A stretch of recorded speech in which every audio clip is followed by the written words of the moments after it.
Technology is not my game. Can you guys hear me? Okay. Okay. All right. I'm going to call this meeting to order, and I believe we have a quorum. My name is Robert Link. I am the acting chair of Committee One. First on the agenda is the presentation on Project ID HWX402, the reconstruction of Brunner Avenue and Eli Avenue. Is there anyone online or in person here to present on that item? Yes, I'm here. My name is Gregory Fontaine. I'm the Community Construction Liaison for the project HWX 402. Gregory, can you share? Can we see a camera so we're not looking at a gray screen? Yep, sure. Would you like me to share the presentation? Go ahead. Okay, thank you.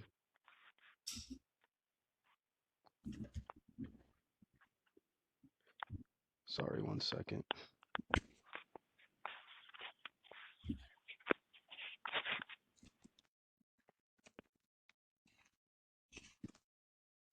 Everyone can see? Yes, we can see. Go ahead. Okay. All right. Well, thank you for allowing me to join everyone today.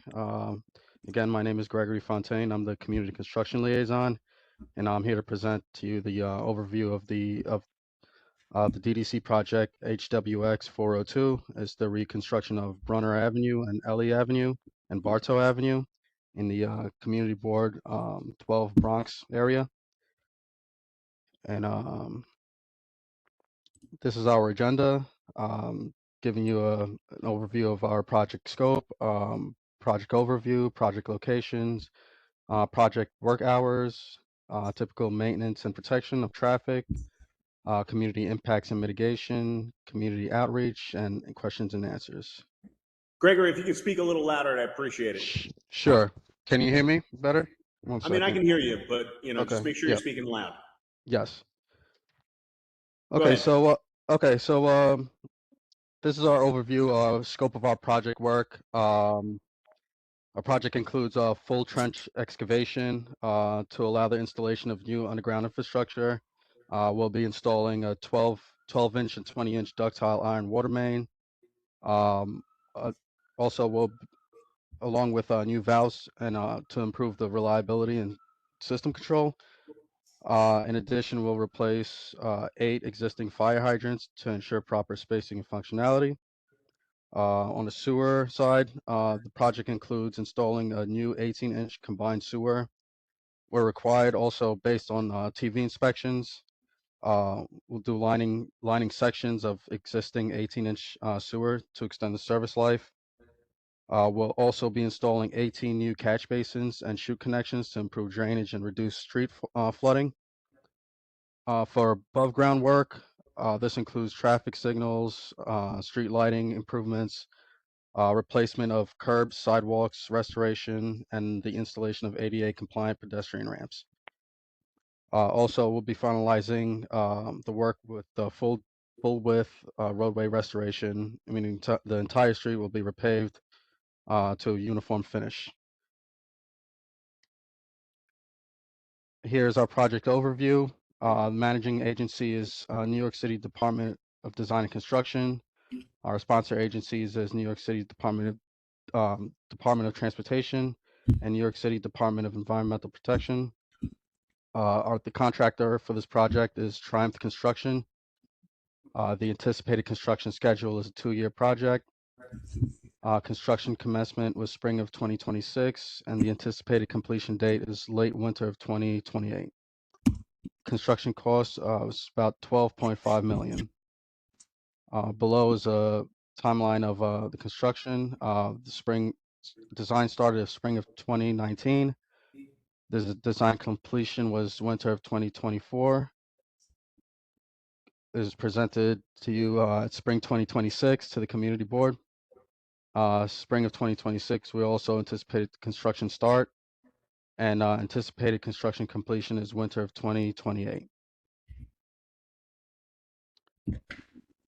Here's a photo of our project location. We'll be working on Bartow Avenue from Brunner Avenue to Ellie Avenue, from Bartow Avenue to Allerton Avenue, Allerton Avenue from Brunner Avenue to Ellie Avenue, and Ellie Avenue from Allerton Avenue to Bartow Avenue.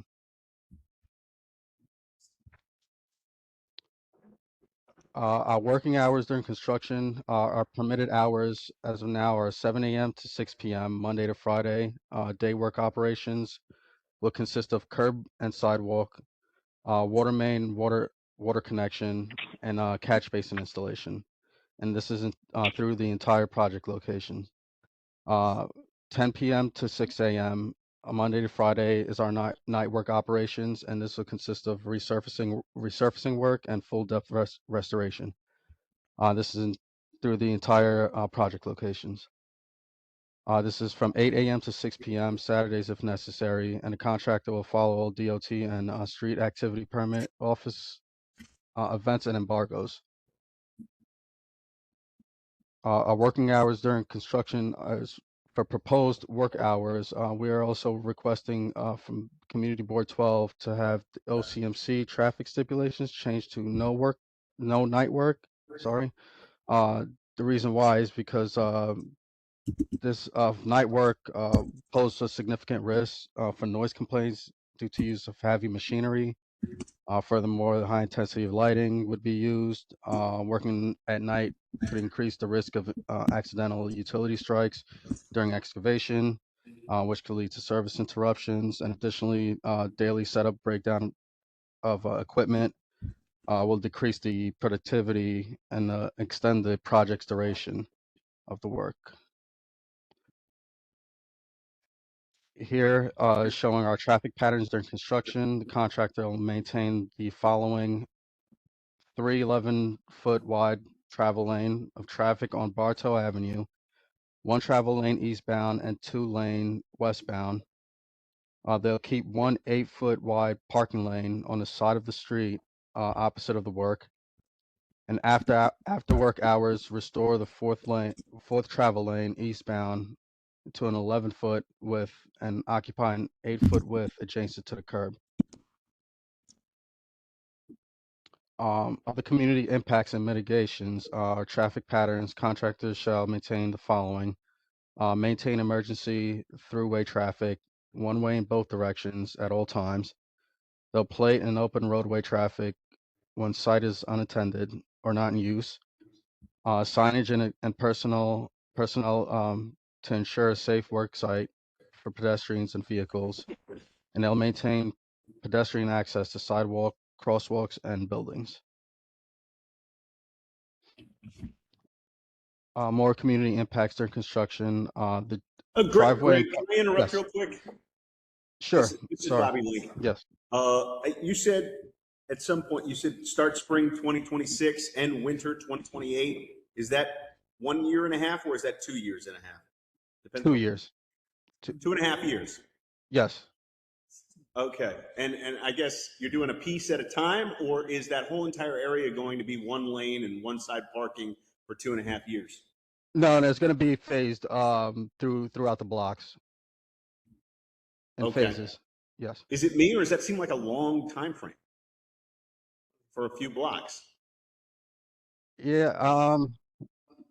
Depending. I mean, that's based off the contractor's schedule, how they were going to work through that. But I can go back to my office to get a little bit more detail. Depending on how quick they work, could be shorter than 2 years, I would say. Yeah, 2.5 years seems like a long time. Hi, Yeah. I just wanted to say something. Hi, Go my ahead. name Go ahead. Hi, I'm from DDC Intergovernmental Affairs. We have George on, who's a member of the construction team. So, George, if you'd like to answer questions about the proposed schedule and probably what's contributing to the current time frame, that would be helpful. Thank you.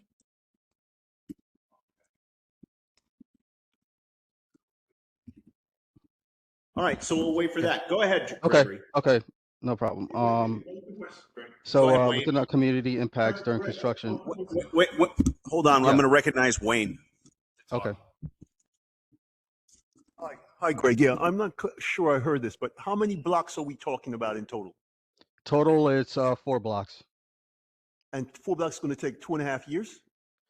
Yeah, they'll be working on, so Bartow, this is between, I'm sorry, Bruner and Ellie Avenue. And then, they'll also be working on Bruner Avenue, between Bartow and Allerton, and then Allerton between Bruner and Ellie Avenue, and then up Ellie Avenue, between Allerton and Bartow Avenue. Go ahead, Gregory. Yes. The driveway, I'm sorry, and the driveway and the parking access throughout our construction may be temporarily restricted when necessary. So signs will be posted in advance. Also scheduled water main service shutdowns with advanced 72 and 24-hour notifications will be giving out. Garbage pickup may be affected. We'll coordinate with the appropriate stakeholders and DSNY. Individuals with special needs should contact either CCL and DDC field staff will work to minimize inconveniences. Roadway lane closures are necessary. Temporary relocation of bus stops when needed as coordinated with MTA surface. Also, weekend hours for construction may be necessary. Typical construction hours are 7 a.m. to 4 p.m., but can vary on work locations as per DOT OCMC stipulations.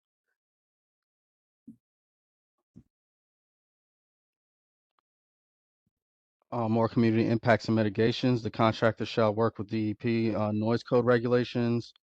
We'll also keep storage site and MPT areas clean and safe. Cover trucks delivering fill material, and provide professional rodent control inspector or monitor and maintain rodent control stations. Also implement dust mitigation plans.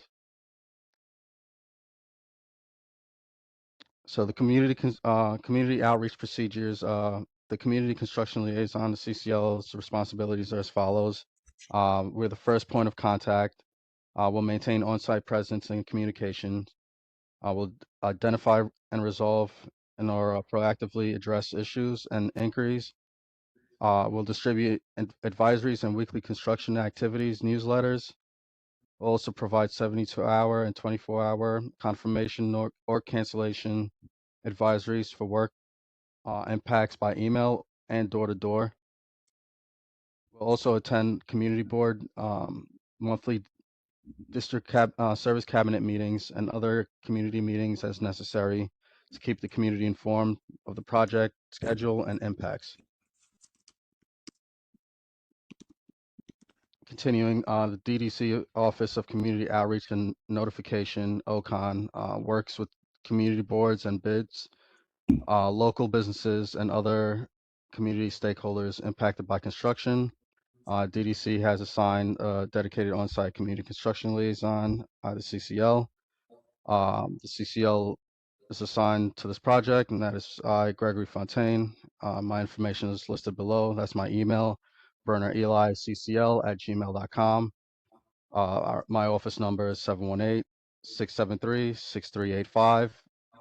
And for DDC's project lead, also spoke previously, was Janelle Edwards. Our information also is as follows. edwardsga@ddc.nyc.gov. Office is 718-391-3319. Here are examples of community construction liaison involvements. We'll be keeping you ways of keeping you informed. The on-site CCL works directly with the project team. CCL will address community concerns, respond to inquiries, attend meetings as needed, and as well as distribute project-related materials to keep the community informed and notified. Below shows our project information card. I'll also be distributing that to the community board as well. Second is our advisories for restrictions during our work. We also send out weekly look-ahead bulletins and quarterly updates. If you like, you could put your information in the chat. I can put you in my distribution list for this information. And that's it for our presentation. If anyone has any questions and answers. Could you put the slide with the list of itemized work, the scope of work? Can you put that slide back on? Sure. No question. Was George able to respond? Not yet. Response. I'm here.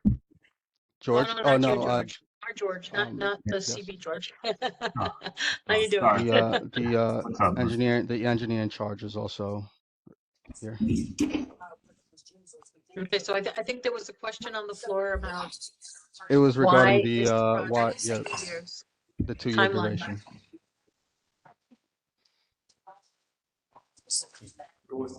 Guys, are you addressing a question? I think during the presentation, we to. talked about the timeline, and then I think you Right. guys are going to show another slide or something. So go ahead. Greg, if you could put the slide with the scope of work, the itemized scope of work. I'm sorry, Gregory, if you could put the slide on with the itemized items. Thank you. Oh, I don't know, itemized whoever items. was Okay. controlling the presentation before. I'm That not was sure it. who was That I just controlling had the it. Yes, that presentation. is this slide, Thank correct? you. Yes. I don't see anything. Oh, it's not sharing. It's not. Okay.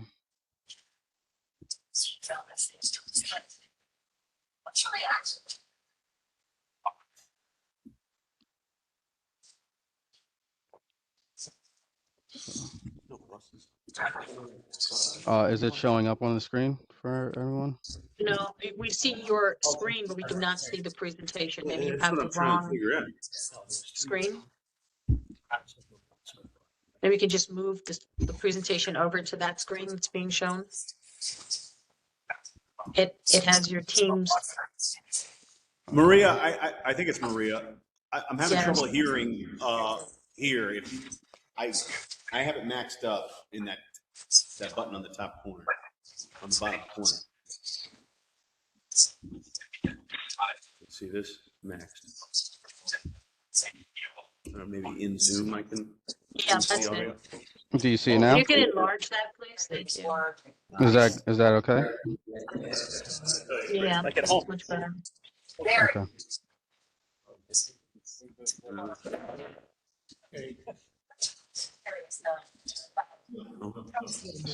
Is George still available? Yeah, no, he's there. Okay. So again, I mean, I know there was some question about why it seems as though 2 to 2.5 years is enough time to do all of this work. So I think the first 30 to 90 days, maybe 120, depending on the types of permits. So the contractor has to, make sure that he has all of his permits and submittals, submitted and approved before he can even actually start work.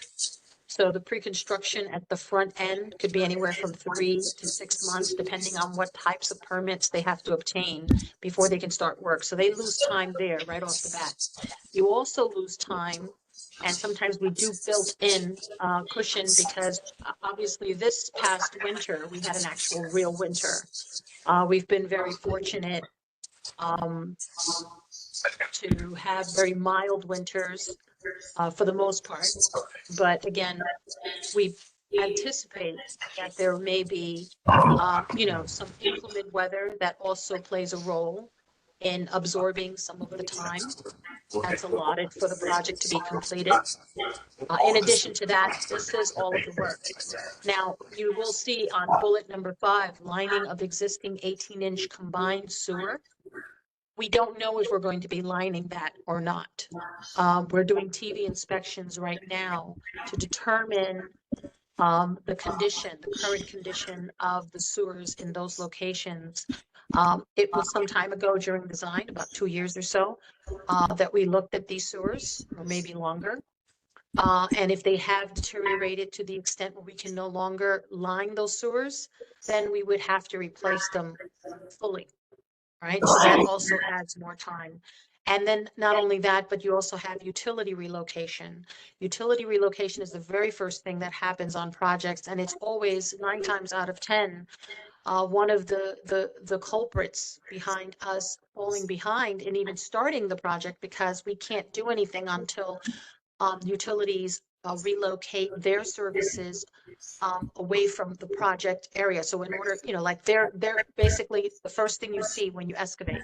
And then we can get to the water mains, and then we can get to the sewers, and so everything is kind of like piled on.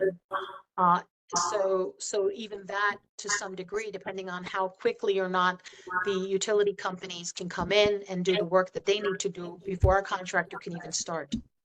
Okay, so all of those things have to built into the time frame before we even start the contract work. So how long is So- the construction part of it, of the 2.5 years? You said So 6 months of construction permits. so let's put it this way, the duration of the clock starts ticking as soon as we issue a work order for the contractor to begin. So the clock's already started ticking, okay? And we, as you said, we've been set up to start working since winter, like December, I think early December or November of last year. So that again, all that time gets eaten up by submittals, ordering of material, permits, scheduling, right? Has to be approved. There's a lot of back and forth sometimes in those review process. So it could be a good 3 to 6 months just in the pre-construction phase. Then you're talking about utilities, right? And then we can start construction, right? We can actually start the contract work. So you're lucky if you have maybe a good year and a half, right? And so we're talking about 3, maybe 4 blocks. And the infrastructure is so old that when we get there, sometimes we don't know what we're going to encounter. So there are also what we call the unknown conditions, right? That can also add time to a project. So while we're not trying to give any free time to the contractor, but we are trying to be very realistic with the timeline. And so I'm sure you probably didn't expect a very long, detailed explanation as to why it may seem like a long time. But when you look at the list of items that we have to do, even on those 3 blocks, everything has to be done sequentially. We can't, jump over, skip, do this, do that. So there is a method to the madness, and means and methods is the contractor. So he has to tell us how he plans to execute the work. Thank you. So, Paul has a that's question. dictated a lot in his scheduling. So I think I'm pretty much done, unless construction, I don't know if they're having trouble talking or unmuting or whatever. But we can also provide any additional information after this meeting if you require any additional information. Thank you. Yeah, I just want to tell you, you had the best presentation I ever heard to a community board about how Okay, it works thank in you. the We'll take field. that. Congratulations, because most of you guys come here that can't explain anything to us. Now, I have a couple of questions for you. You're aware of the bus garage near the work zone, right? Yes. There's 340 buses in that garage. Plus, they have 3 routes, 26, 28, actually 4, 26, 27, 28, and 38 that operate along Bartow Avenue at frequent service. And the buses in the depot use Bartow, most of them use Bartow Avenue as an entrance and exit from the depot. How are you going to control all these vehicles at the time? Are you going to have a TCA there during work hours to control the traffic? So Greg, correct me if I'm Yes. wrong, but the team has already reached out to the depot, right, as far as coordination? Can you talk a little bit Yes, about that? we've been since day one on communication with MTA. They're very well aware with the project, and we've laid out the plans for them. I believe that everything will work out with them. They said that they had other entrances and exits available that they'd be able to operate while we work with them. We also mentioned that like I mentioned, we'll be doing it in phases. So we'll have an area of one of the blocks worked on and completed, and then we would have MTA buses use that route, and then we'll work on another block while they take the other route around. The only And I reason think the only reason I asked that question is I used to handle all the construction for the TA. I'm a traffic engineer. Mhm.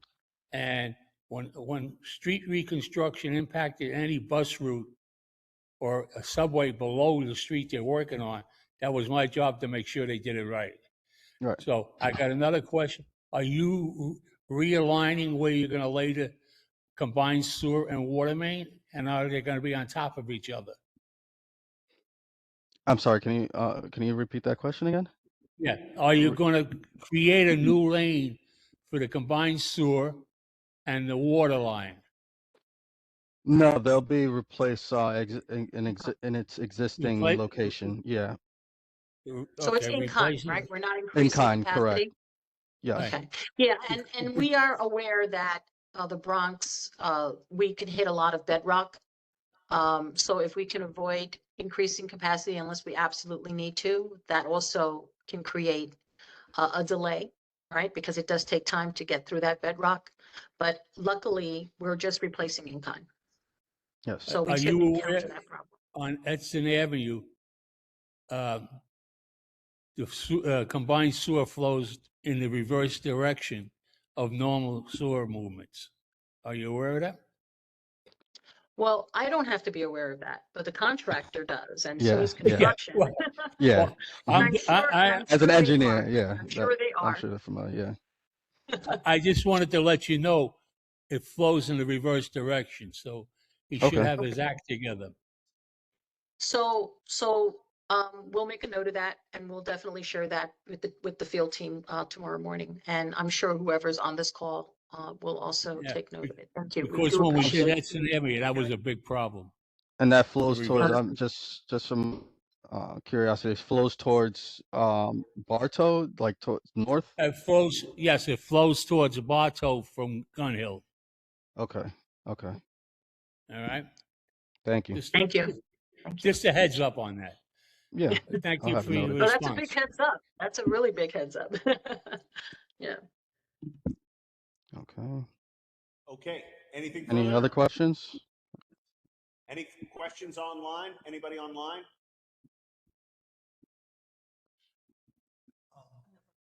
Oh, we have a question here. Go ahead. Hi, good evening. In regards to the ADA pedestrian ramps, is that a portion, or is there room for more ADA work to be done in other areas in the Bronx, or it's just stationed to this scope of work? So the answer to both questions is yes. So on this project, wherever we see a need to upgrade infrastructure, which would include ped ramps within the project area, I believe that would be part of this project. I'm not 100% sure, but we can go back and double check. The reason why I'm not 100% positive is because this is strictly a DEP project. So sometimes some of the DOT work, which would be ped ramps, may not be part of this project. So we'll double check with you on that. But yes, whenever we do have an opportunity to do ADA compliant work, we try to incorporate it. It all depends on whether DOT put some funding in for the ped ramps. But I'm not 100% sure. Are you, Greg? Are you sure whether or not we're doing some ped ramps under this project? Yeah, we'll be replacing the ped ramps on this project as well So, okay, perfect. in And various then, locations. the answer to your first question is that DOT has this very huge program. We do a lot of, I mean, literally we have, I don't know, well over 20 projects right now that are active, just ped ramps, complex ped ramps and simple ped ramps all over the city.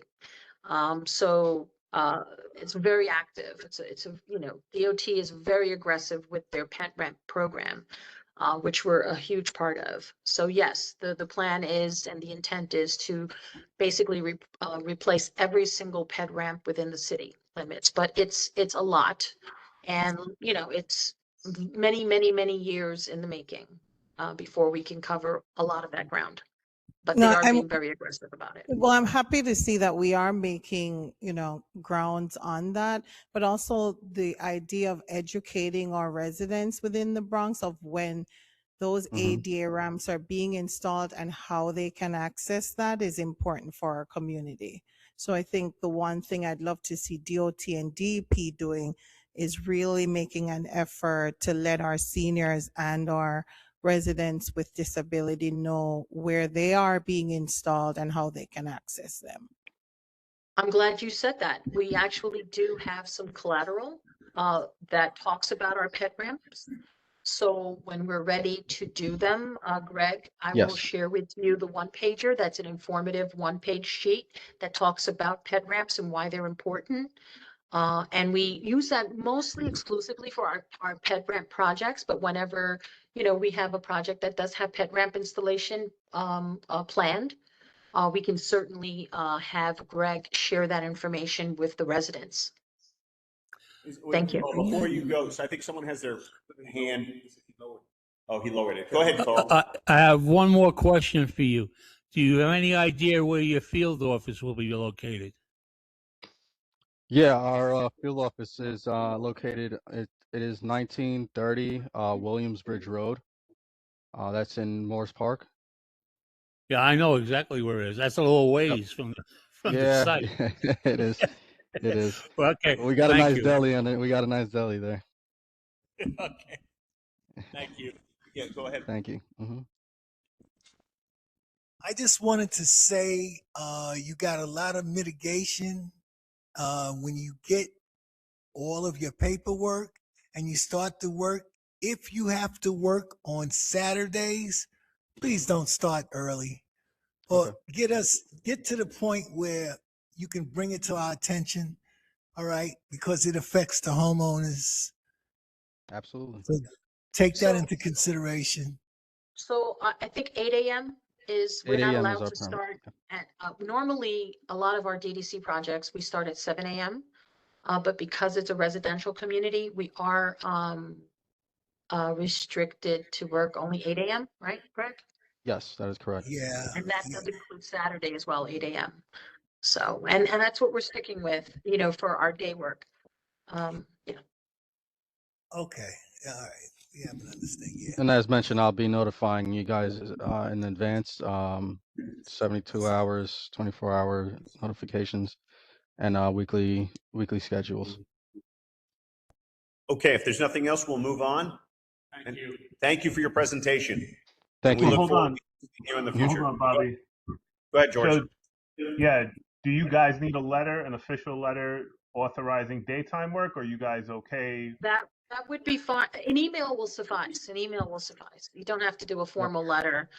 We just wanted to make sure that we covered the bases with the community board and to let them know that we spoke to all of the key stakeholders as far as coordination and that everyone is okay with our work. So that when we do have to do, switch from nights to day, that we can do that. And you're not doing any night work.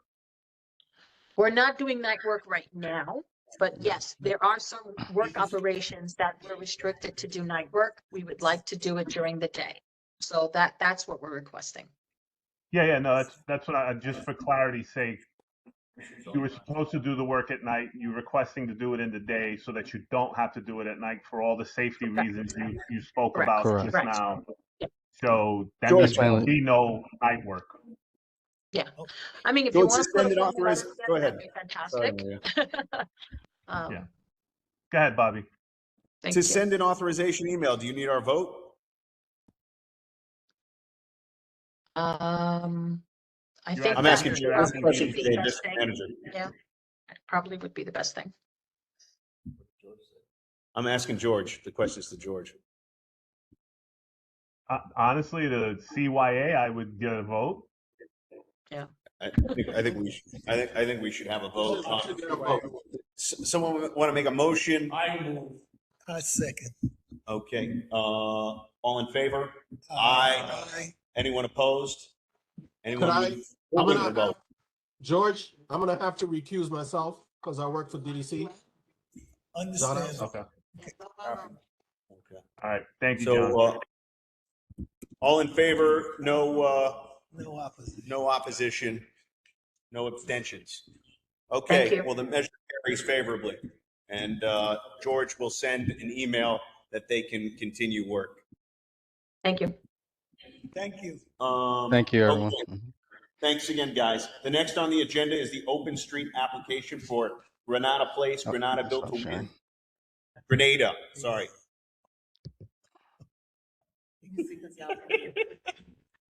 Is anybody there from, I spoke to the gentleman that was supposed to come, Mr. Jenkins, Rasheem Jenkins.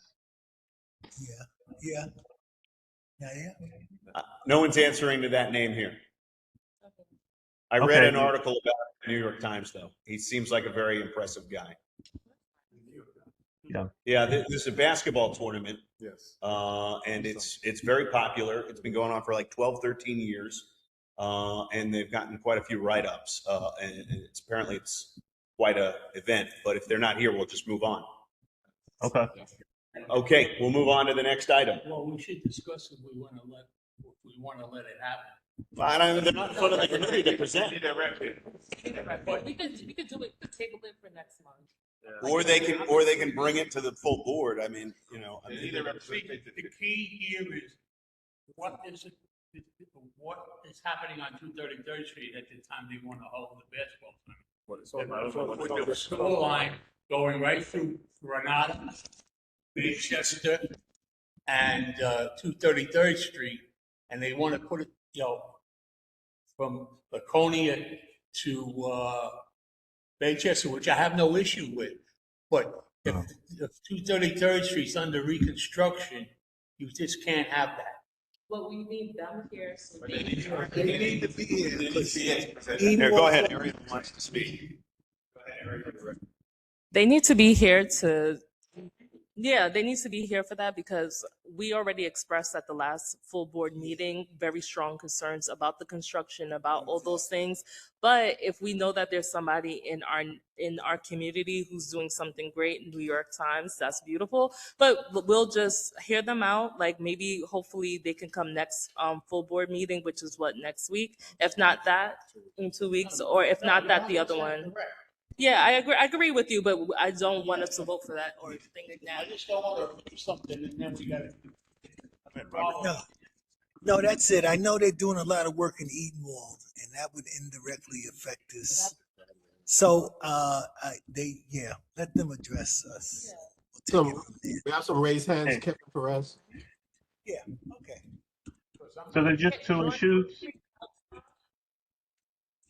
There's two issues. One, the open street application is the date of the notification. You only get 45 days to comment.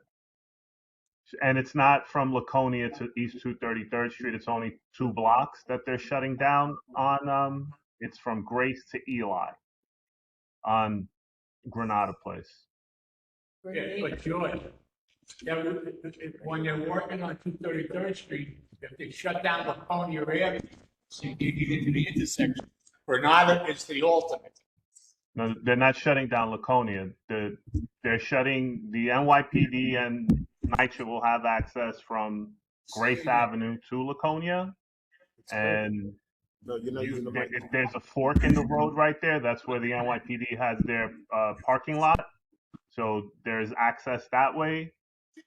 Grace Avenue goes directly to 233rd Street. Eli's 2 blocks over. After that, you'll have access to 233rd Street. I forget what street that is that turns into right after the gas station, that half street. That's all accessible. All right. Carl is recognized in Ariel. Go ahead, Carl. The only reason I'm questioning it, because if they shut the intersection of Laconia and 233rd down, they have to use Granada Place to get to 233rd. Oh, Ariel's recognized. Go ahead.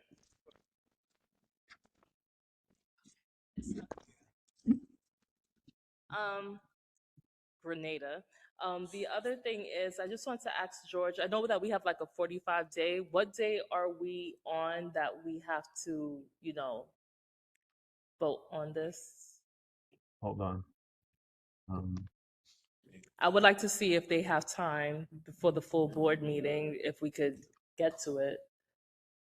So they gave us the letter March 24th, 2006. I emailed it to all of you. So I would imagine that we have, from the date of this notification, your office will have 45 days to offer any comments to the Department of Transportation for this open street. I did I reached out to DOT. They responded right before this meeting. I'll read you very quickly that response. 20 days. Yeah. Okay. So I had questioned that the NYPD was the only group that actually commented or had the ability to look at the application. So this was DOT's response. Hi, George. Hope you had a good weekend. Apologies for the delayed response. When I mentioned the NYPD's comment, I was not implying that the community input was not appreciated. I was just sharing the input we received so far. As part of the open street process, the applicant needs to submit 3 letters of support, preferably from community representatives, a site plan for emergency vehicles, and several other documents for them to apply to the program. I cannot comment on why the partner decided to apply for our program if there is space available in the development. I had questioned why they were doing it, why they were closing the street down, because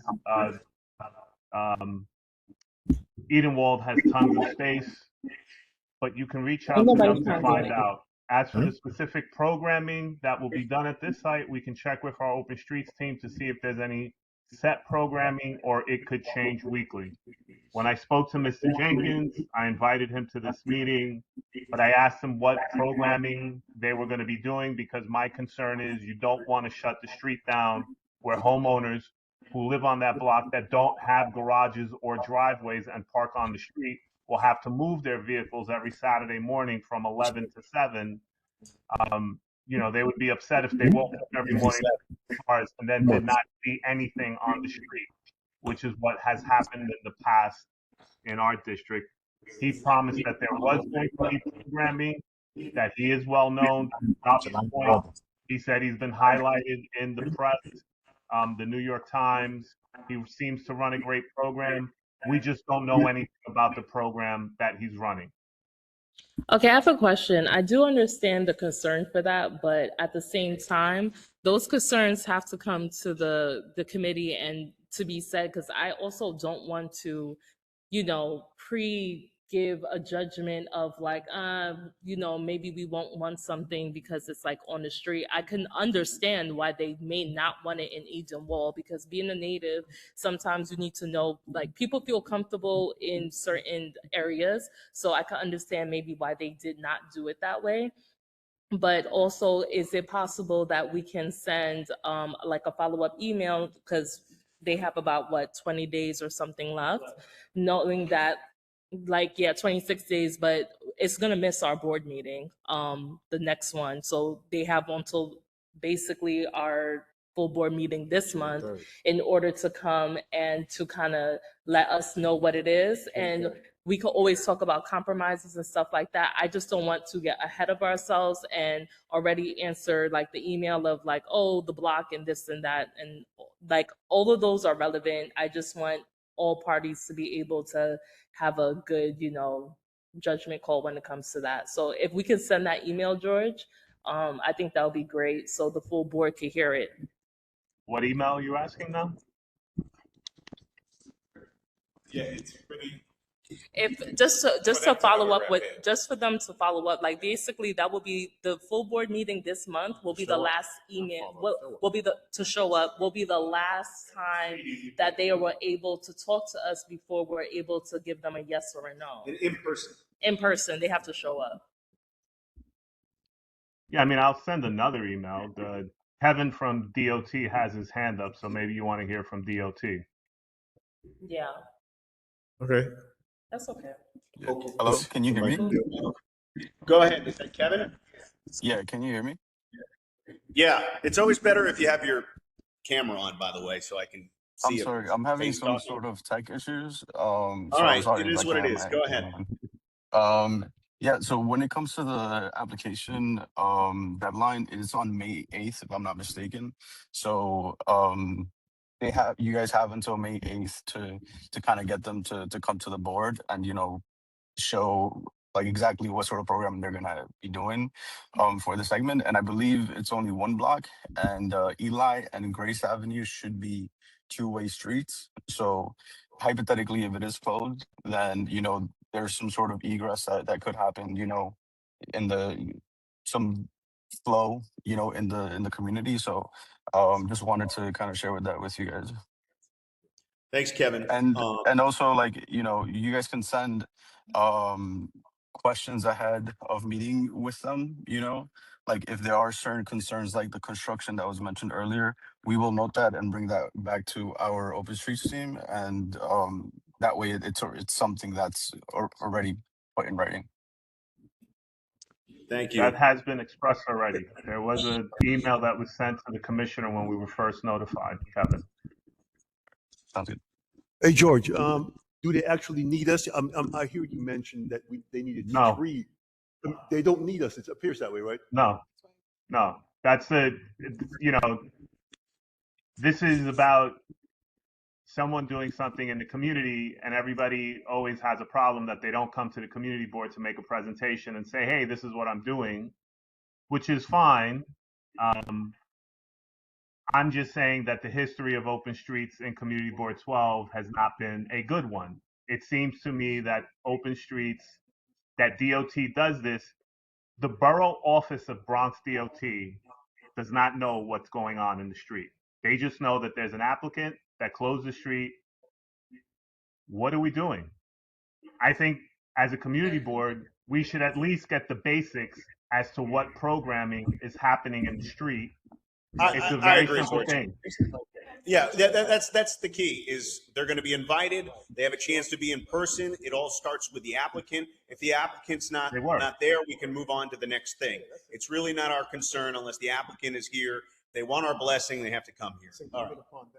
Yes, it's their obligation. It's not on us to juggle around what may or what they may or may not want. Okay, so let's move on to the next agenda item. It says discussion on improving Community Board 12 application checklist procedure for liquor license applicants. This is a follow-up conversation on discussion with the 47th precinct and their recommendations, ID scanners, cameras inside and outside of premises, security for public assembly spaces of crowds of 75 or greater. Does anyone want to present on this? I can.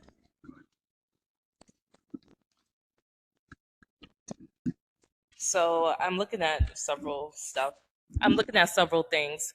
So when we spoke to the 47th precinct and we were going over what our application and what our questionnaire looks like, when Ms. Benitez was heading everything, the application and the questionnaire basically covers all of that already.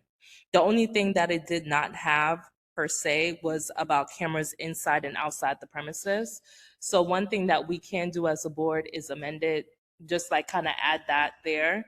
I don't have a clean one to kind of show everybody like what it looks like. George did say like it's available online, but I looked at other community boards also just to kind of get some type of language just in case we would like to add anything. And I will just present that. Just a couple of things. If we would like to put it there, we don't have to. As I said, it's already extensive and it definitely covers everything. One thing that we could put is that withdrawn applications will not be rolled over to the next month as they roll over to the next month. We have a big problem with a lot of people coming in for liquor licenses and they don't come in person. And we kind of need to make sure that they do come in. It's basically strongly advised. Another thing that we as a board, I mean, it's really hard. I did ask George if we could have SLA come in.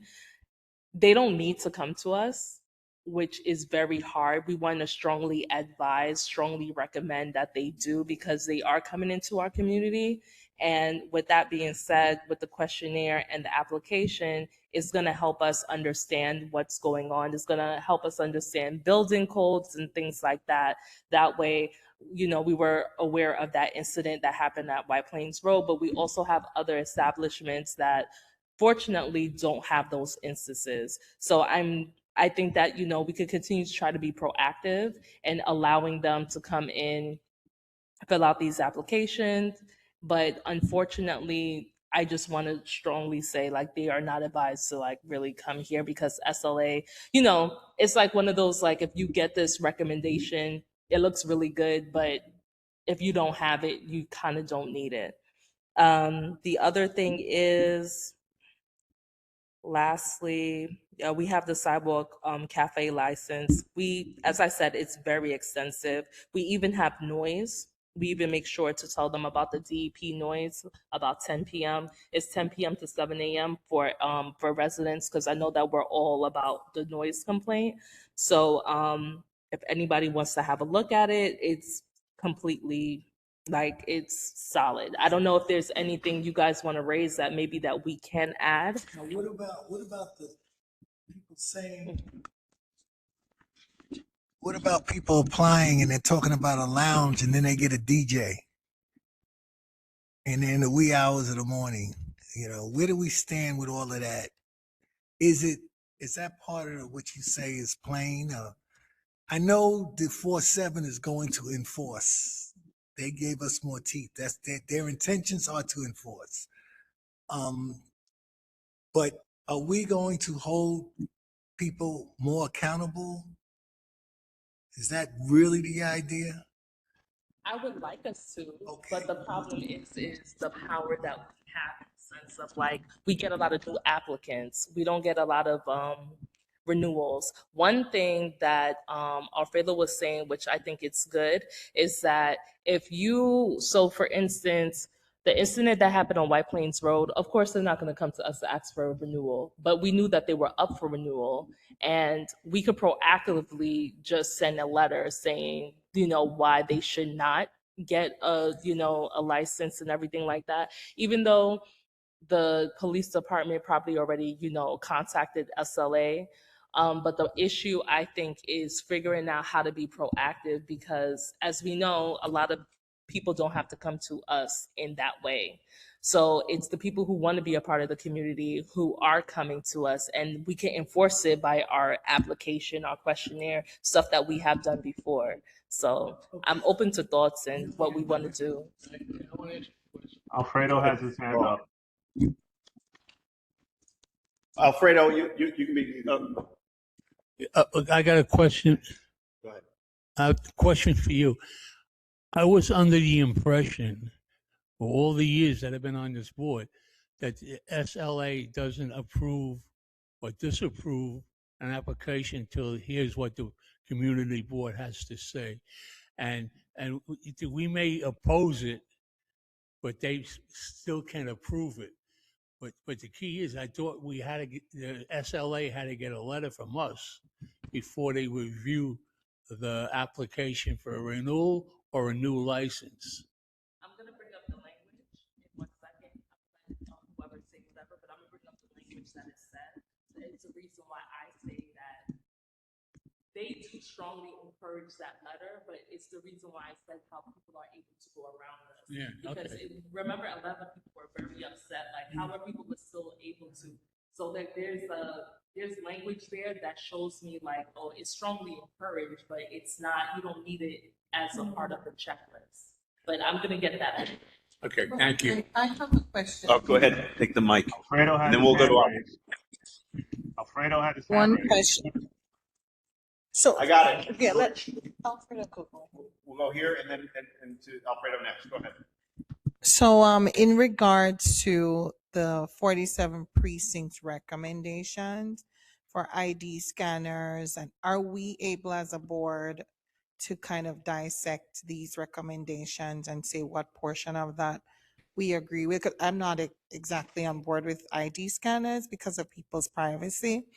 I don't know. Yes, I'd want people to show us their IDs when they enter into certain establishments, but to scan people's IDs in this kind of environment is not exactly my forte of, what I'd want. And if we could then vote on certain criterias.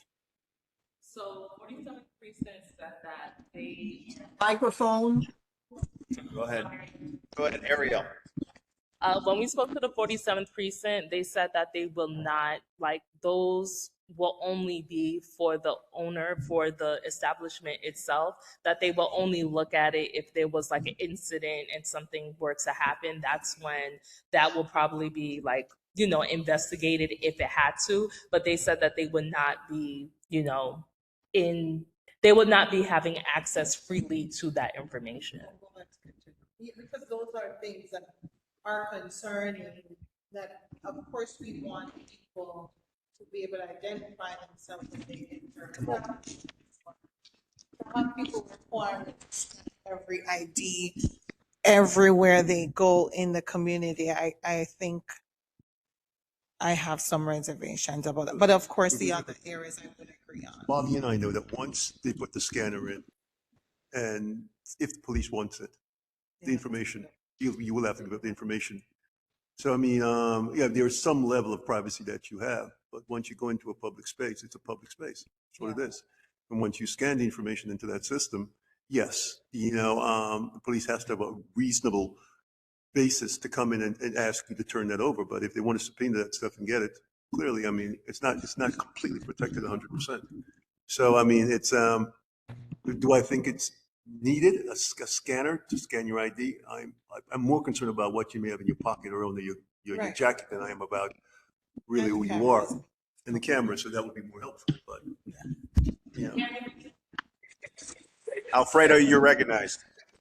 All right, thank you. George, I'll let you speak about the other establishment and the outcome the other day. All right. So going back to, I think, Robert Hall. So Robert, I think your question was how is it possible, or how is it legit for someone to play a DJ in the establishment? So this is where the whole issue comes, right? The issue with IDs, guards, blase blase, all that has to do with a lounge, right? Most of these restaurants per se are registered as eating and drinking establishments, right? Which meaning you could go there with your family, you can have a sit down, you can eat, you can enjoy the atmosphere. A lot of places, what they do is after 11 o'clock, they convert it into a straight up club. Let's forget the lounge language. You're They right. turn it into a club. Hear me out. They turn it into a club, right? That's where the money's at. Unfortunately, that's where the money's at. People don't go out to eat like that. So after a certain time, they got to make revenue. So a lot of places convert their restaurants into lounges / nightclubs. So Building that's when, relationships is that. hold on, guys, hold on. So that's when the security into play. That's where the scanners and the ID checks. The ID checks. I forgot my board member's name. Sorry about that. The ID check is for when it becomes the lounge. Because if you go right now to a restaurant, then I got to check your ID. Right? They do that after 11 because they don't want to sell to minors. They don't want to let certain people of age not go in there. But I technically, get it. is it legal? No. Are they supposed to charge to go into these places after 11? No, but they do that because that's why they make their money. You know what I'm saying? So that's where the scanner and the ID check comes into play, and the pat downs. They want to make sure that whomever's coming into these places after 11 to party and hang out and buy bottles and smoke hookah, that they don't have weapons and that they of age to come in. So that's this whole entire situation with the so-called lounges. But George, you want to say something regarding the establishment that we had the issue with? Yeah, I'm looking for the email I sent. I'm sorry. Give me 1 second. Mhm. Well, George is looking for that. Anyone else? So Alfredo, thanks for that. I think that clears up a lot Okay, good. of what this ID scanning would look like. I still have reservations on Of people course. scanning my ID if I go into places, but if it were detailed or said after 12 or 11 p.m., then the scan would be used versus me and my family going out to eat at 8 p.m. at 100%. in the evening, then I would certainly endorse that. So I think there needs to be the precinct needs to be more detailed in their recommendations. I agree. George, do you have anything else, or can we move on to the next item? Yeah. I think that was the point that I think the points that Kamoni and Alfredo just raised are actually very important distinctions. Restaurants are different than clubs and lounges, and I think that that's the problem. That's something that I've been talking to this board for a very long time about. We've been told by SLA not to approve certain liquor licenses, and we voted for them anyway. And you know, we've had a lot of incidents, especially on White Plains Road, with many of these illegal establishments because they're operating. And the story, you know, I'm glad that the NYPD at the 4-7 was able to meet with us and have this conversation with us, just so you understand how dramatic this is. But these are the same stories that they tell at the precinct council meetings when they're talking about these nightlife establishments. And not all of us attend that meeting, so you're not hearing it firsthand. But we can impose time restrictions. If you're a restaurant and you're serving food, to Kimoni's point, you don't need an ID scanner because you're not going to be there for 3 hours eating food. You're going to eat your food and then you're going to go home. The same point that they made about the restaurant that they suspended the license was GNS on White Plains Road, GNS restaurant.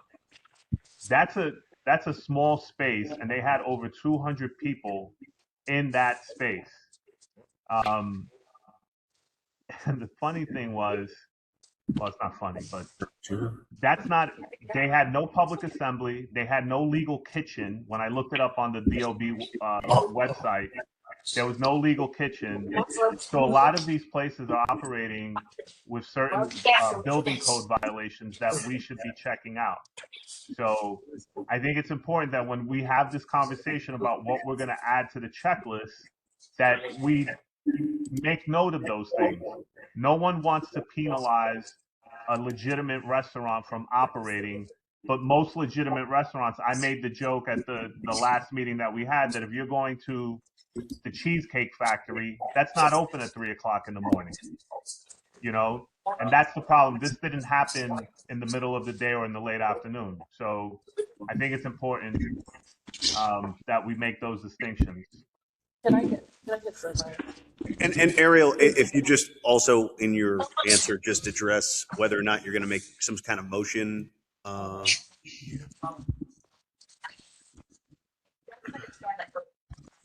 Okay. As I said before, like there are a lot of things already in our questionnaire and in our application that covers noise complaint, that covers a lot. It already has the ID scanner. The only thing is a camera that we don't have in our questionnaire. I can put together a checklist of additional things that I think that we can institute into our questionnaire if we feel. Again, as much as we're emphasizing how much like we have to keep things safe and we're saying that we're not going to penalize other businesses who are doing well, if we are not going to be current in understanding that, yeah, your Cheesecake Factory does not have a DJ, but Golden Corral does, and that is also a franchise, then we're going to miss the mark every time. My thing about it is that to... Go ahead. Oh, damn. My thing is that we, as long as we're as long as we're making sure that we're maintaining the law, like in the sense of we know that noise is from 10 p.m. to 7 a.m. Those are things that we can continue to make sure that we put in our questionnaire, but it's the police jobs in order to enforce that. So I think that that's what we have to recognize. Like if we're doing everything on our end and we're not renewing licenses for people who are being that type of restaurant, because I don't even think we have any paperwork saying that we gave them a liquor license to begin with, we have to continue to do that moving forward as a board because we are a community board, we're not enforcement. The motion that I would like to make, first I would like to ask a question first before the motion, as far as like. Well, we just lost the pool. Oh, so yeah, we're not gonna even do that. Well, I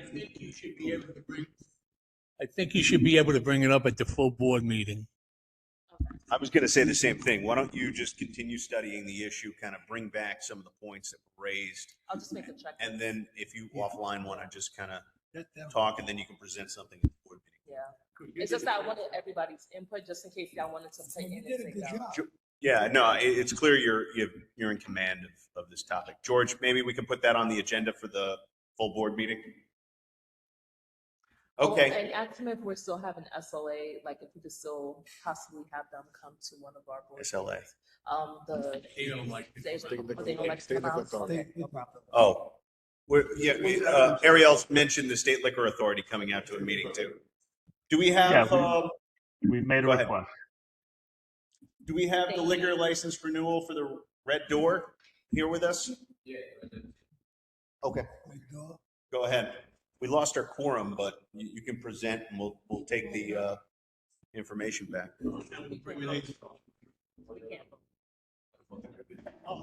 Go ahead, get the podium here. Get the podium. Well, that's Yeah, they bring it. You'll be talking to us. It's like I'll Hollywood. tell you what I'm going to do. I'm going to do this way. Okay. Would you bring them in front of the, in front of, behind Robert? Speaking to them. Oh, okay. Presenting. Well, Can't see them. they'll hear his voice. Go ahead.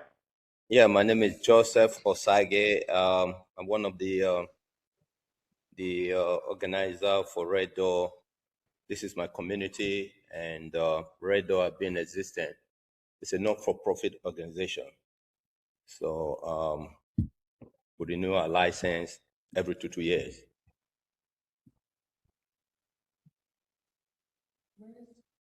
Right here by our building, 4557 White Plains Road. I mean, is it a restaurant or is it? It's not. It's a club. It's for professionals. We are just a group of Africans that get together. We meet once a month. What's your capacity? What's my capacity? How many? The capacity of the place. How many people can you hold?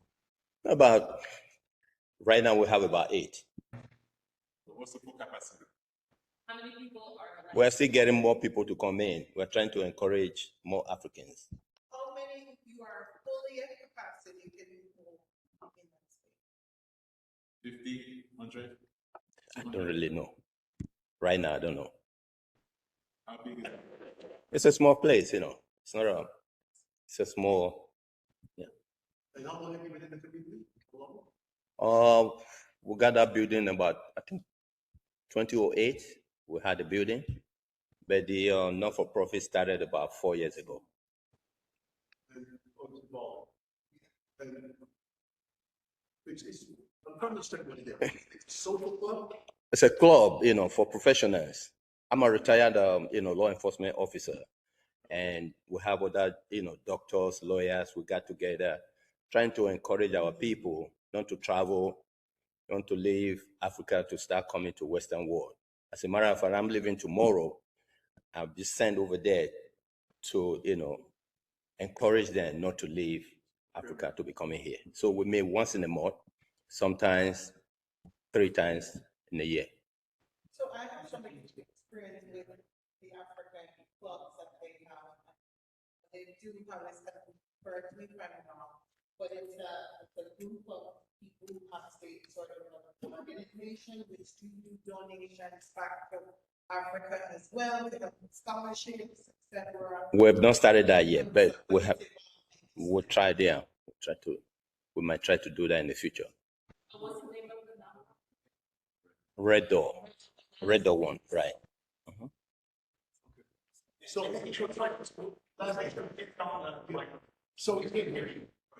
listen. How do we only have one microphone? I don't understand this. So basically, you want the liquor license so that when you do events there, charity rate, that's why you want the liquor license in order to. Wait. It's got to be on the. We already had the liquor license, but we're renewing. Just looking for a renewal. Any other questions? Have you had any incidents since you've had your liquor license in that area? Okay. All right, the answer was no. Any other questions? Yeah, I got a question. I have a question. Did the Go ahead, 4-7 Judith. have Go the ahead, Judith. 4-7 given you a report on the establishment, even though it's a private club? Say that again. George? Did we get a No, they haven't given it to me. No. But I met with the liaison officer on 2 occasions from 47%. There was no incident report. We don't have none. No incident report. Okay. Everyone's happy? No, I Thank have, you for like I said, coming, I have a George. question. Go ahead. So you filed, what's your name again? Just so I know, you're the owner Joseph. of the building? Can we Yes, see what he looks like? I'm the officer. You're Joseph Osaji? That's correct. Okay. So you have in the building's application here a disapproval for a banquet hall for that building. And it says that you need to get a certificate of occupancy. Do you have a certificate of occupancy for that space? What means certificate of occupancy? A certificate of occupancy. A C of O. There's a CFO on the building, yes. You have a disapproved application from March 11th, 2015. That was when we were trying to convert the entire building to a banquet hall. Yes, so what is it now? Right now it's an office. I have my office there. I have a security company. And then there are other stores in the building. So where's this restaurant? Is it in the banquet hall that It's not doesn't a have a restaurant. certificate of It's not a occupancy? restaurant. It's a social club. It's a little space. It's a little space on the red door. You're going to see the red door when you go, when you look at it. Are you serving alcohol? If we meet with the group, we sell alcohol to members only. It's not for profit. No, but right now we have you understand you're operating as a catering hall, or you filed a job with the Department of Buildings to operate a catering hall, which you now want to turn into a social club. You do not have a certificate of occupancy. You don't have a public assembly space or a permit for that. George, that's not what I'm hearing from the presentation. What I'm hearing from the presentation is that he has a social club with 8 participants, and that at one point he made an application to turn the building into a catering hall, which would have required another certificate of occupancy. That certificate of occupancy has been denied, so he is acquiesced to its current use. Wrong. You're wrong. No, I'm just making sure we're talking about the same thing. George, tell me why that's wrong. Because he filed the job in 2009 to file to convert existing store use group 6 to a first floor office professional, multiple spaces on the bottom. Again, I don't have everything here. New C of O is requested. This is from Buildings Department. He then filed another request in 2015, never got certificate of occupancy. So what is he operating as? He said he's operating as a social club in one of the stores. I'll leave it on. No, Judge, it's not you living. You have to leave it alone. I'm trying to understand your point. My point is he doesn't have a certificate of occupancy for what he wants it to be. Go ahead, Alfredo.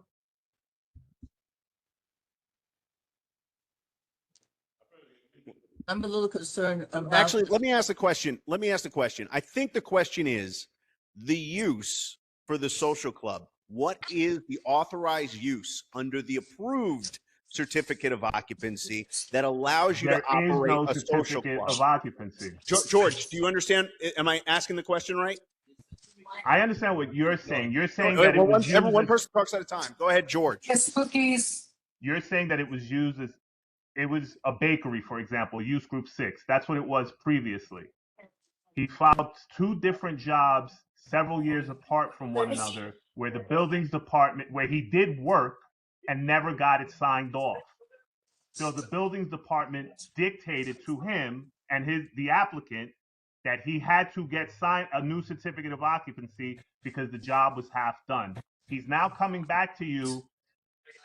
That was 2015. We're 2026 now. 11 years after the 2015 filing, but additional 6 years from the 2009 filing, saying that I want to turn it into a social club. You already have work that was half done. What happened to all that work? Okay, let's let the applicant respond. George, I think you are not. Initially, the building, when we bought the building, we wanted to change the entire building to a banquet hall. Okay, there were other stores in the buildings. All right. So when we filed for it, and it didn't go through, so we left the building the way it is with the CFO on it. I have my office down there. If you look at it now, you go to see J&O Security Services. Okay, that is on the building. Then you have a barber shop. You have another store in the same building. So there was no. If we have changed the entire building, then we would have required a certificate of occupancy. We did not change it. We just leave it the way it is. So the stores that we have there is what we still have. That's why I have my office. I have the basement. So I guess the question is, what is the legal authorization to operate a social club in a store? Or if it's designated for a retail use where you're operating the social club, what is the legal authorization to operate it as a social club?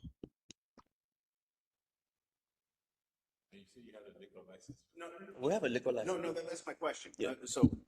So if you have right now you have a certificate of occupancy and it designates the various levels of the building. Okay. As far as, are you operating the social club in what's designated as a retail store? As a store, the space we're using now is one of the stores. Right. It's part of my office. Right. That we're using. What is the legal authorization in accordance with the Department of Buildings to operate a social club within a store is what I think the question is. George, am I touching on this question correctly? Yeah. Let him finish. What's the zoning for a social club? Go ahead. Go ahead. You have a... So you do need a certificate of occupancy even for a social club. As long as the building is actively having people in and out, you'll do need. But I'm assuming you do have a certificate of occupancy, right, on that building. Now, when the building has more than 75 or more people, then there's another argument as to, but you're saying to us that you're not housing that many people at any time. Go ahead, Alfredo. Are you raising your hand?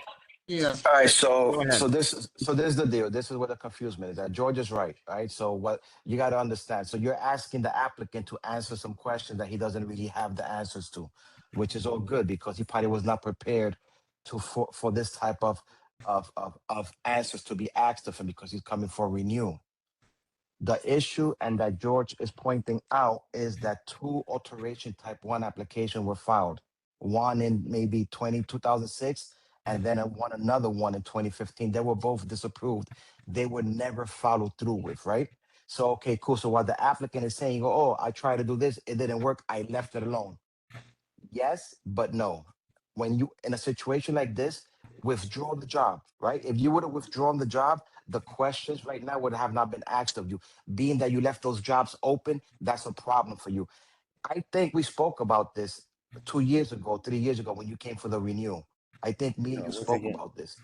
Now, another situation is, and this is why it's very important, and I always speak about this. He's using the space as a private lounge, a private members only, which is okay. It's permitted. It's all good. At least get a letter of no objection. This is why it's always important that I always mention a letter of no objection. So I've gotten a letter of no objections for clients of mine for social clubs, right? So instead of getting a CFO, you get a letter of no objection stating that the department has no objections for this space to be used as a members only social club with less than 75 people, and you don't got to get a CFO. So if George or Aurelia, anybody goes into the BIS system right now, the first thing they're going to go is go into the jobs that were filed, and they're going to see 201s that were filed to change the CO that never went nowhere. You know what I mean? So it's like, okay, cool. Why did it never go nowhere? Maybe because it was not permitted as of right, or there was a problem. But you should have withdrawn the job. Withdraw the job, and you won't get questioned. You won't be questioned. When the jobs are in disapproved status, that means that they still active per se. So when you say, "Oh no, I submitted an 01, but it never went through. I just left it like that," that's not the way of really presenting it. You know what I mean? The job is filed. Withdraw it. Don't leave it open, because now, tomorrow, next year, you're always going to have an issue because the job is open. If you want to refinance, sell the property, you're not going to be able to because those jobs are open. In regards to the social club, you can have it there. We're not saying that you cannot, but you have to get your proper documentations. And I know you probably didn't come today ready to answer these questions, but I remember this place, and I think I spoke to you about the letter of no objection, that you got to go to the DOB and apply for it. Like that, you won't have this problem moving forward. So again, it'll be up to the board as to what they want to do regarding your renewal, but I'm hoping that I clarified what I just said. And always remember, a letter of no objection is very important, because it gives you the legal use of what you can use the space for. Can I ask, when does the license expire? We just renewed last year, but we just wanted to advance it now. For how many years? 2 years. So we have time, right? We can talk about this next month? Yeah. Prior 2028. Yeah, but we wanted to advance it, because what we have now is wine and beer and cider. So we wanted to advance it to a full liquor license for members. Okay. Why don't I suggest that since you're Bango.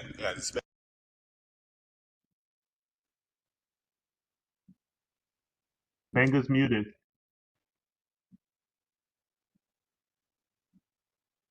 In here.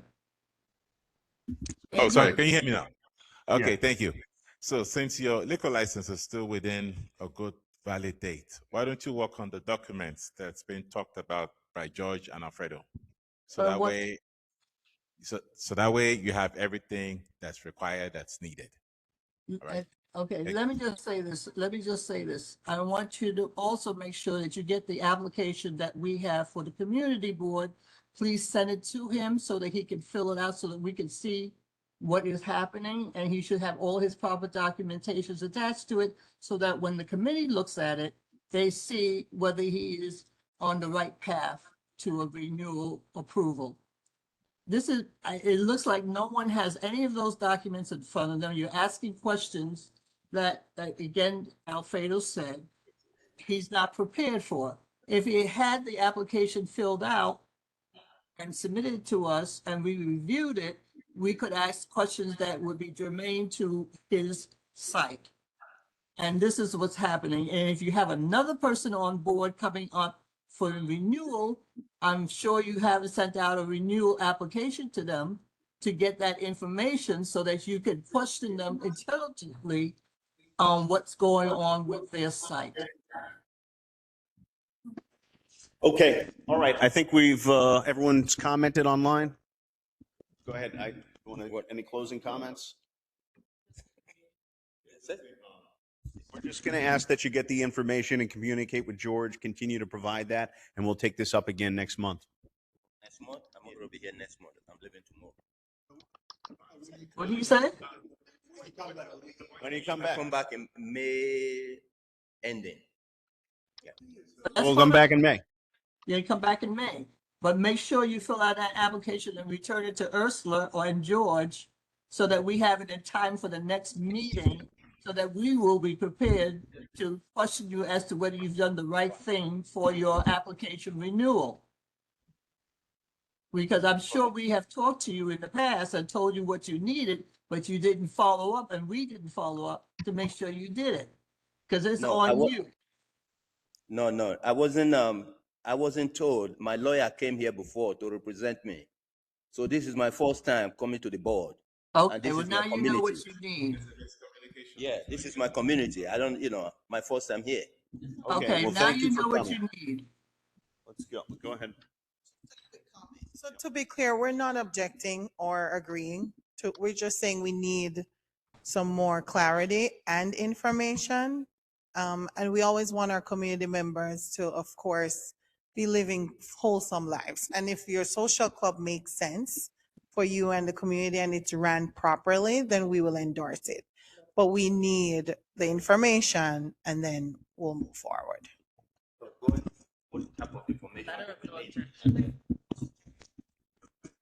Let up. Yeah, I got pretty say. Go down to What does he say? and withdraw those applications for the CFOs. What does he say? So it's not on your record. It's not keep showing up. That's it. George, maybe we can put this in an email, or have some sort of follow-up about the letter of no objection and the withdrawing of the C of O application. Okay, thank you, sir. Thank you. All right, the next person is Sage 48 White Plains Road. Anyone here from 48? Go ahead and just introduce yourself and. Yeah, hello, good evening. My name is Naurang Balgobin. I'm from Sage 48 at 4848 White Plains Road, and I'm applying for a liquor license. It's a new one. He needs to fill out an application before he even begins. Did he fill out an application for us?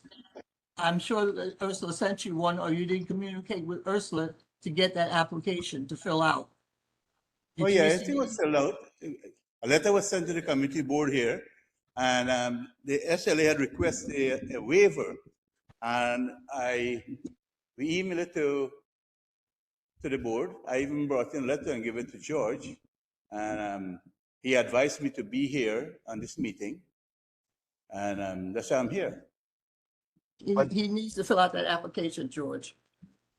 All right, he's asking for something that you shouldn't, actually, I personally would not approve it because I don't have proper information on reference to this site. It's a new site. We have no information on it whatsoever. I built that building in I saw what the state It liquor was- authority said, but it's not sufficient for our purposes here at the community board. I need that application from the community board to be filled out by this gentleman. Judith, we have an application here. I said that's the state liquor authority, no, that's the state liquor authority application. state I want the community board's application, the one that tells in detail what's going to happen within his site. There's a questionnaire. Is it behind her? No, he didn't get it. I know he didn't get it. He never got it. He never got it. So he needs to somebody needs to give him an application. Go ahead, Fred, Alfredo. Alfredo, you're recognized. But this is a renew, right? He's coming for renew. No, he's coming in here for a new license, It's Alfredo. new. I had a license there before. Yeah, because I remember us. No, I had to shelf it because I rented I rented it out to someone else, so I shelved my license.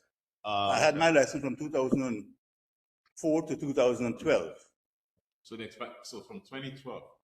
No, I rented the place, so I had to shelve mine so they could get theirs. So now I'm going back into the business as a catering. No, so this place, so guys, so this place has come to us. 2012 was last time you used It's a new license, trust me. I saw the application. It's a new license. Yes, it's a new license I'm applying for now, yes. New license I'm applying for now. All right, so what Ms. Benitez is saying is that the new license application from the community board has to be refilled out. I remember the space because we used to renew your license all the time. I remember the space very well. That location is actually one of the only locations. Well, I'm not gonna say the only, but one of the only legit locations up in our area with a C of O, place of assembly, and all that good stuff. So I know the place very well. Now, if he shelved his license for somebody else to take it, George, what's that? The CO? That's a CO. Just so you know, the zoning for a catering hall is 9, use group 9. not a 6. 9. Okay. Yes, that's correct. Use group 9, not a 6. So if this is a new license, then I guess he has to re-provide all those documentations all over and attach it to the license. That's not a problem. Yeah, whatever is needed. Okay. Yeah. All right. So it sounds like we're going to get that information to you, and then you can fill it out and then come back to us. So can I get it from George tonight? Yes. Yeah. Okay. I don't know about tonight. I'm All right. asking Well, her I'll stop for by it. tomorrow. Yeah. That's all right. No, I'll email it to you, Bob. Okay. You got my email. All right. Yeah, I got you. Any other questions or okay? Thank you, sir. Thank you for coming. Okay. Is any new business? Oh, go ahead. So does it mean once he receives that document, he needs to come back to the board and present? Yes. Okay. But he has to fill that out. This is what you all review so that you can formulate your questions about his establishment. And if you have any other questions on the application from the community board, you could ask him those questions at that time. But at least you have some information detail as to what's going on with his establishment. The SLA application is detailed, but it's not the kind of detail that we need to see. We also need to get a report from the 4/7 and make sure that his slate is clean. Even though we might know about it, but we need to see that also. So they work hand in hand, and that's how you get your information about a site. Well, and to Judith's point, that's the conversation that we should have had, or we were having, that Ariel was talking about, the discussion on improving the application / checklist. So, again, we lost Nick, so we're gonna have to bring this up at the full board. But it's to consider: do you want to add these things? ID scanners, cameras inside and outside, and security for public assembly spaces of 75 or greater. Anything further today? Yeah, we have one thing. We have to think of a committee name. Oh. Okay. Ariel mentioned some new business about coming up with a name. Ariel, you have a couple of possible names for the committee?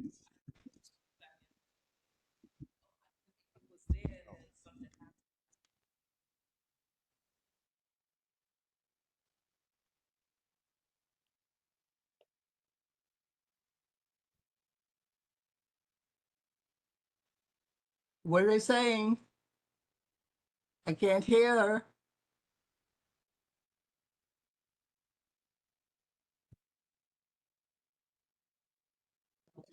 We can't hear anything. Can't hear. Okay, sorry, it was on mute.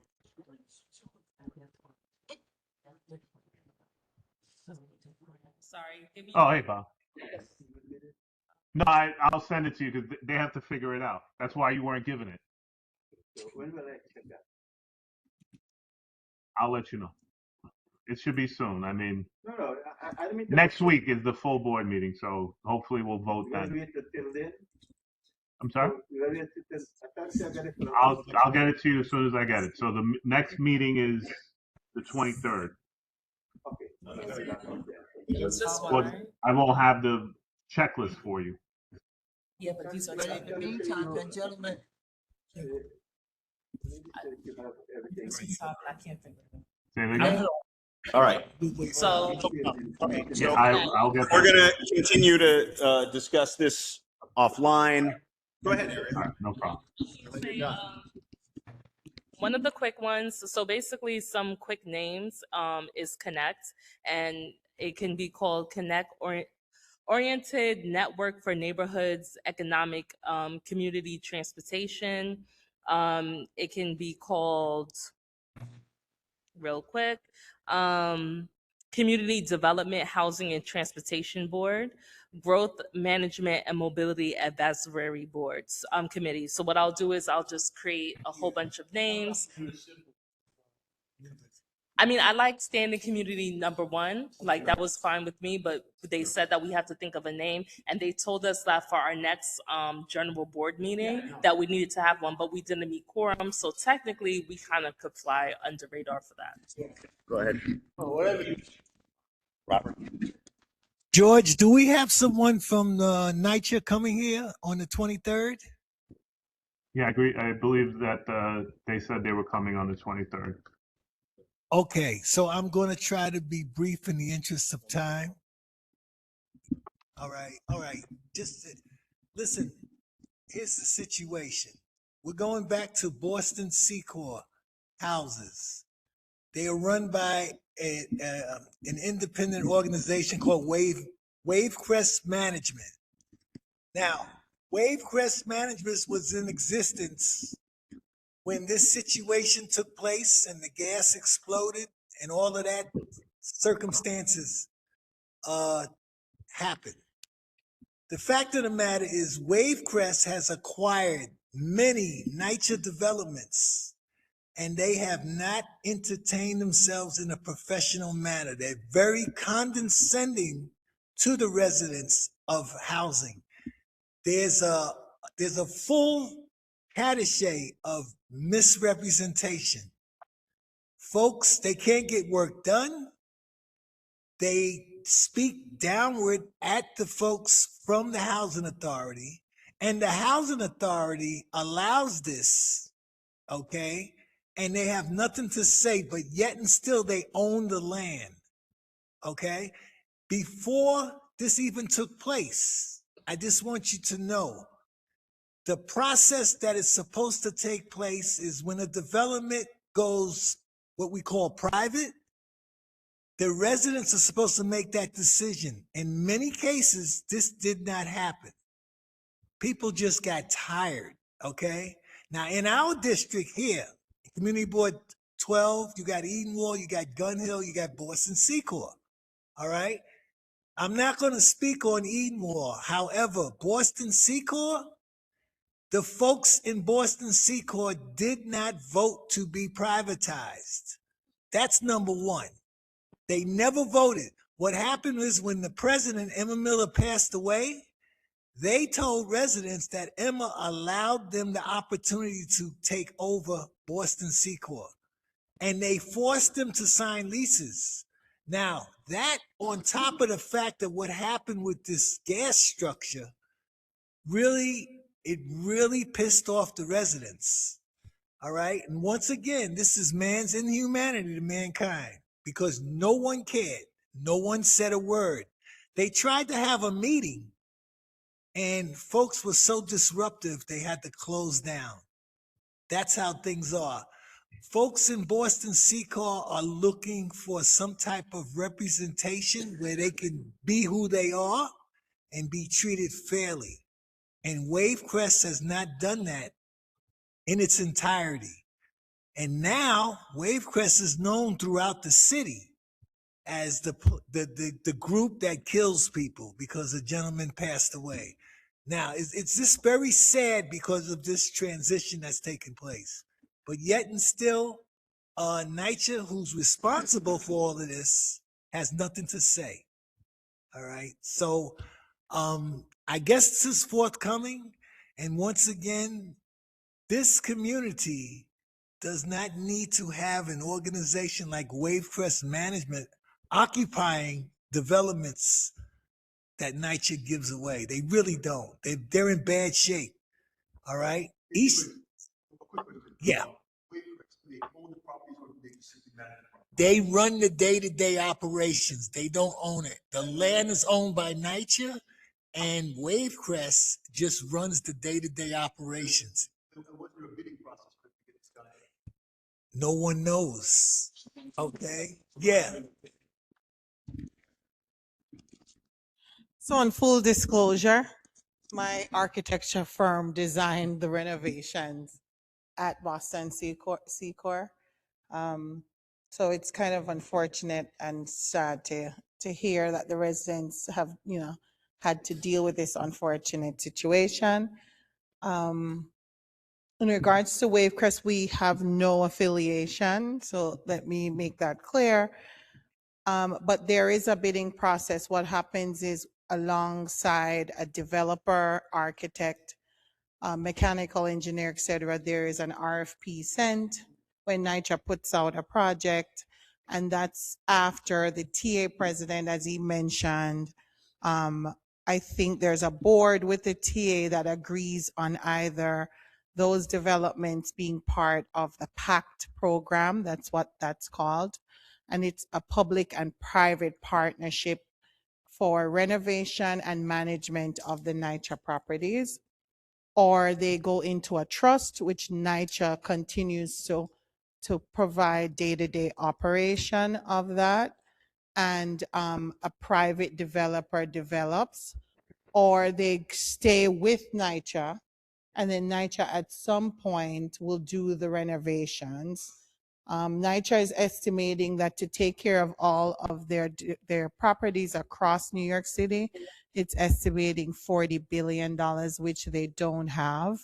And so they're outsourcing for this money from the federal government in order to develop these properties. So PACT is, I believe they've done about 15,000 units so far, and they're expected to do over 100 and something thousand. 60 something thousand, correct, but they do own about 100 and something thousand across New York City. My concern about Wavecrest, of course, stems from this fire and what happened. But my deeper concern is what happened after and how Wavecrest dealt with the situation. I want to ensure that our residents in our community are getting the mental support they need after such a tragedy and such trauma, from losing a lot of their what they have, having a neighbor passed away, etc. And one resident I heard was burnt 80% of his body.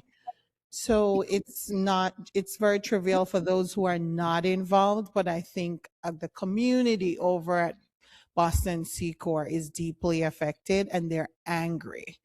I want to know how NYCHA will ensure that management companies going forward are being vetted, one, before they acquire these properties. Two, who gave Wavecrest the authority to offer residents $500 to $2,000, and then to sign that they will not be liable for any legal ramifications if they accept this $500 to $2,000.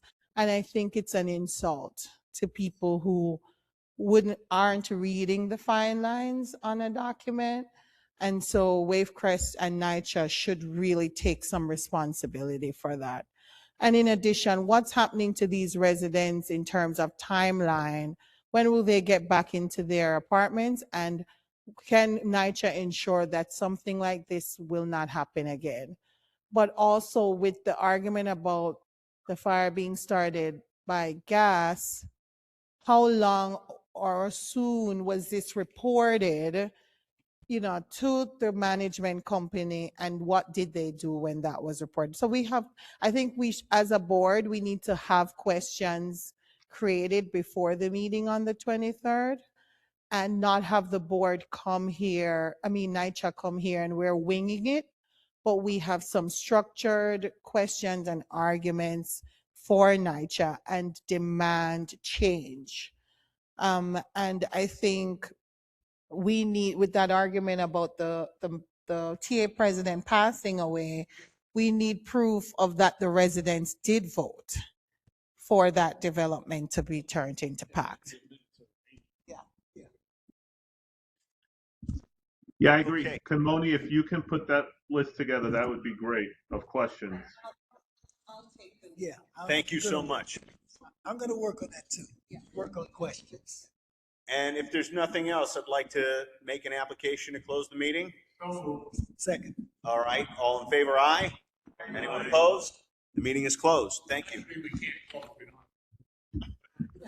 We just lost it. Wait, Lost it. you got 50-something years and you're gonna say something like that? You need to stop. Oh, I felt bad that they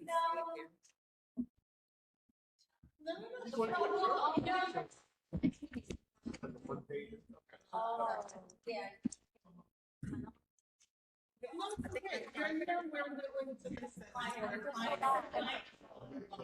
Oh, no, we could. Can we present? Yeah. What do you want to present about? Quality charter school to present about. The education committee. About our upcoming proposal that I now. We have an education committee. Well, we presented to education several times, but they told us to come present to you. We're going to be putting in the street closing. And now we see how much you want us to. We want to present you, prepare you for what. Street closings is a sensitive topic, yeah. I know, I see. So we wanted to prepare you. We were just meeting with the Vander papers today about what we were doing. Ariel. Sorry, I was. Oh, I'm out. Am I in trouble? Thanks. No, I do, but don't answer for them. Let him answer.